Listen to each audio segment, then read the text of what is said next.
बिहार विधानसभा चुनाव 2020 के अंत तक निपट जाएगा।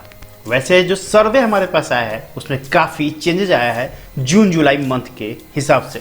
पर विधानसभा चुनाव की जो रणनीति है यूपीए चाहे एनडीए, मतलब कि बीजेपी जेडीयू एलजेपी का या फिर महागठबंधन जिसमें आरजेडी कांग्रेस या फिर कोई दल रहता है या नहीं रहता है, उसकी समीकरण किस तरह से बन रही है। बहरहाल मांझी से लेके कुशवाहा तक काफ़ी परेशान है। वीआईपी पार्टी थोड़ी शांत जरूर है, कांग्रेस यहाँ पे अब उससे साइड है, आरजेडी एक तरफा प्लान लेके चल रहा है, जेडीयू हर वक्त जिस हिसाब से चलता है उसी हिसाब से चल रहा है। अपने कोर वोटर में सेंध ना लगने के लिए वो हर तैयारी कर रहा है। बीजेपी जो वही चेहरा मोदी अमित शाह के भरोसे टिकी हुई है। चिराग पासवान अपनी राजनीति को एक नया आधार देने के लिए बिहार विधानसभा चुनाव में कितना तैयार है ये भी बताएंगे। वैसे ओपिनियन पोल के साथ बिहार विधानसभा चुनाव की तत्कालिक राजनीति रंगभूमि किस तरह से तैयार हुई है ये बताने के लिए हम आज प्रस्तुत हैं। नमस्कार, ए स्पेस के स्पेशल बुलेटिन में आपका स्वागत है। वैसे हम बता दें कि बिहार विधानसभा चुनाव की तारीखों में अभी ज़्यादा समय नहीं बचा है, लेकिन महागठबंधन में खुशबुदाहट बहुत ज़्यादा चल रही है। अब एक एक करके बताते हैं। कुशवाहा दिल्ली में कांग्रेस को रिझाने के लिए बैठे हुए हैं। हिंदुस्तान अवाम पार्टी के मांझी यहाँ पे आरजेडी को अल्टीमेशन देते हुए आगे बढ़ रहे हैं। वीआईपी पार्टी के मुकेश सहनी चुपचाप बैठे हुए हैं, उप मुख्यमंत्री पद उनको एक तरह से मिलते हुए नजर आ रहा है। अब महागठबंधन में कौन पार्टी तरह से रहेगी, उनकी समीकरण क्या रहेगा, ये तो समय बताएगा। लेकिन जो हमारे पास सूत्रों के हिसाब से पता चला है उस सूत्रों के हिसाब से आपको हम सबसे पहले बता देते हैं। मुकेश सहनी को उप मुख्यमंत्री का एक पोस्ट मिल गया है, साथ में 22 से 25 सीटों पर चुनाव लड़ेंगे वो आरजेडी के सपोर्ट से। दूसरा, मांझी के लिए कोई रास्ता बचा नहीं है, ना वो बीजेपी की राह पकड़ सकते हैं ना आरजेडी उनको भाव दे रहा है। बहरहाल मांझी यहाँ पे एक और काम कर सकते थे जो जेडीयू को ज्वाइन कर सकते थे, लेकिन जेडीयू थोड़ी सी यहाँ पे बैकफुट में आ गई है, क्योंकि उनको पता है यदि मांझी को ऐड करते हैं तो उनको सीट ज़्यादा देना पड़ेगा। और यहाँ पे बीजेपी भी अपनी तरफ से थोड़ी खिंचतानी कर रही है और एलजेपी तो खरी है। बहरहाल इस मैटर पे हम आगे स्लाइड में बात करेंगे, लेकिन अभी जो हमारे पास है मांझी थोड़े से कठोर शब्द में जरूर हैं, लेकिन आरजेडी और कांग्रेस इस वक्त उनको भाव नहीं दे रहा है। अब रही बात आरएलएसपी की कुपेंद्र कुशवाहा दिल्ली में जरूर बैठक कर रहे हैं, वहाँ पे अहमद पटेल से भी मिल रहे हैं, सोनिया गांधी और राहुल गांधी से मिलना भी चाह रहे हैं। लेकिन आप बात मानिए, यहाँ पे इनके पास दो ही ऑप्शन है, या तो कांग्रेस में मर्ज हो जाए या फिर आरजेडी के छत्र छाया में और तेजस्वी को मुख्यमंत्री मान के चुनाव लड़े, तब ये 1 से 2 सीट जरूर निकाल सकते हैं। अकेले लड़ते हैं ये तीनों पार्टियां तो किसी को कुछ नहीं मिलेगा। वैसे वीआईपी पार्टी के मुकेश सहनी इस बात को समझ चुके हैं। तो अब तक जो महागठबंधन का आधार बना है, हमारे सूत्रों के हिसाब से जो पता चला है उस हिसाब से यहाँ पर कांग्रेस आरजेडी सबसे प्राइमरी पार्टी रहेगी और वीआईपी थर्ड फ्रंट में, वीआईपी यहाँ पे तीसरी पार्टी हो सकती है।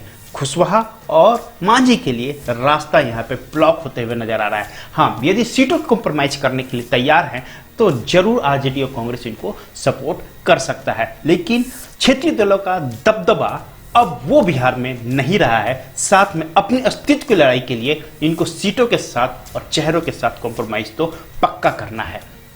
अब बात करेंगे हम यहाँ पे बीजेपी जेडीयू एलजेपी वाली सरकार की, जहां पर आप समझ सकते हैं कि चिराग पासवान किस तरह से आक्रामक होके 119 सीटों की जो तैयारी किए थे उसमें थोड़ी सी लचकपन दिख रही है।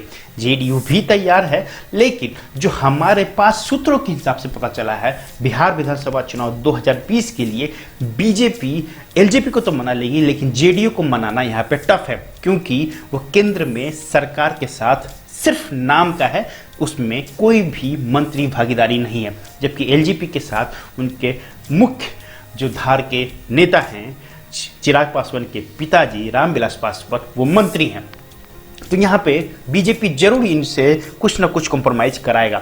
हाँ, यदि चिराग पासवान छटक जाते हैं तो यहाँ पे डायरेक्ट फायदा बीजेपी को हो सकता है, लेकिन जेडीयू को बहुत बड़ा नुकसान होगा, क्योंकि 119 सीटों का जो ताना बाना बनाया गया है उसमें से यदि ये 20 से 30 सीटों में भी चुनाव लड़ते हैं तो डेफिनेटली अटैक जेडीयू की तरफ से ज़्यादा होगा। जो समझ में बीजेपी और जेडीयू को आ रहा है। हमारे सूत्रों के हिसाब से यदि हिंदुस्तान अवाम पार्टी ऑब्जर्व हो जाती है जेडीयू में, या फिर जेडीयू उनको कुछ सीटें दे के चुनाव अपने से लड़ाती है, तो डेफिनेटली दलित वोट जो है उसकी ध्रुवीकरण एनडीए की तरफ हो सकता है। लेकिन बीजेपी ऐसी कोशिश में अभी कोई स्वीकारित नहीं दिया है। बहरहाल हम आपको बता देते हैं, सीट का जो मेन दौरा होगा, जहां पे सीटों की लड़ाई होगी एनडीए में, वही सबसे बड़ी बात है। और हमारे सूत्रों के हिसाब से जो पता चला है, बीजेपी 100 सीटों पर चुनाव लड़ने के लिए ऑलमोस्ट तैयार है। जेडीयू 110 से 120 सीटों पर चुनाव लड़ेगी और एलजेपी को 35 से 43 सीट ही दी जाएगी। यदि इस सीट पे एलजेपी बात मान जाती है तो डेफिनेटली ये गठबंधन नहीं टूटेगा। नहीं तो हमारे सूत्रों के हिसाब से एलजेपी को इससे ज्यादा सीट देने को कोई रेडी नहीं है, और यदि इतने सीट पे चुनाव एलजेपी नहीं लड़ती है तो ये गठबंधन डेफिनेटली टूट सकता है। अब खेल कौन किसका कितना बिगाड़ सकता है, ये सबसे बड़ा सवाल है। तो सबसे पहले बता देते हैं, खेल यहाँ पे AIMIM आरजेडी का बिगाड़ रहा है। वहीं जन अधिकार पार्टी, पप्पू यादव की पार्टी, जो आगे जाके आरजेडी का ही खेल बिगाड़ेगी। हाँ, लेकिन दलित वोटों पे यदि कब्जा कर लेते हैं तो ये थर्ड फ्रंट के लिए तैयार हो सकते हैं। लेकिन हमारा ओपिनियन पोल और सूत्रों के भी हिसाब से हमें पता चला है कि थर्ड फ्रंट बिहार में उतना कारीगर अभी तो नहीं हो सकता, आगे की कुछ कहा नहीं जा सकता है। तो खेल बिगाड़ने के लिए AIMIM जरूर बिगाड़ सकता है आरजेडी को, लेकिन मात्र 1 से 2 सीटों पे, क्योंकि जो जनाधार है आरजेडी का, MY मुस्लिम और यादव, इस बार विधानसभा चुनाव में वो तगड़ा और मजबूत दिख रहा है। हाँ, बहरहाल क्षेत्रीय दलों में जन अधिकार पार्टी हो या हिंदुस्तान अवाम पार्टी हो या एलजेपी हो, वो थोड़े बहुत यदि डैमेज कर सकते हैं तो करेंगे, लेकिन आरजेडी को अभी इस चीज से ज्यादा नुकसान होते हुए नजर नहीं आ रहा है। इसके पीछे कारण है, कारण यह है कि CPIM यहाँ पे ऑलमोस्ट बैकडोर से आरजेडी को सपोर्ट कर रही है, कांग्रेस को सपोर्ट कर रही है, जो हमारे ओपिनियन पोल में दिख भी रहा है। दोस्तों, अब हम आपके सामने ओपिनियन पोल प्रस्तुत कर रहे हैं। बिहार विधानसभा चुनाव 2020 का सबसे बड़ा सर्वे।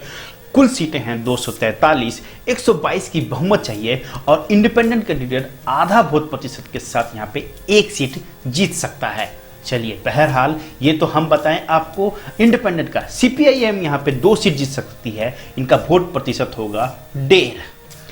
तीसरा जो सबसे इंपॉर्टेंट है, AIMIM जो उपचुनाव में काफी अच्छा परफॉर्म किया था, 1 सीट जीतेगा और इनका वोट प्रतिशत होगा आधा। यही नहीं दोस्तों, यहाँ पर VIP पार्टी जो इस बार पहली बार चुनाव लड़ रही है, इनका वोट प्रतिशत भी 1 के आसपास रहेगा और ये सीट भी 1 जीतेंगे। पहले के मुकाबले ये 2 सीटों के साथ नुकसान आ रहा है। जो हमारा पिछला ओपिनियन पोल था उनमें इनको 3 सीटें मिल रही थी, अब इनको 1 सीट मिल रही है। दोस्तों, RLSP को यहाँ पे 1 सीट मिलेगा, इनके पास भी वोट प्रतिशत 1 के पास 1 ही रहेगा।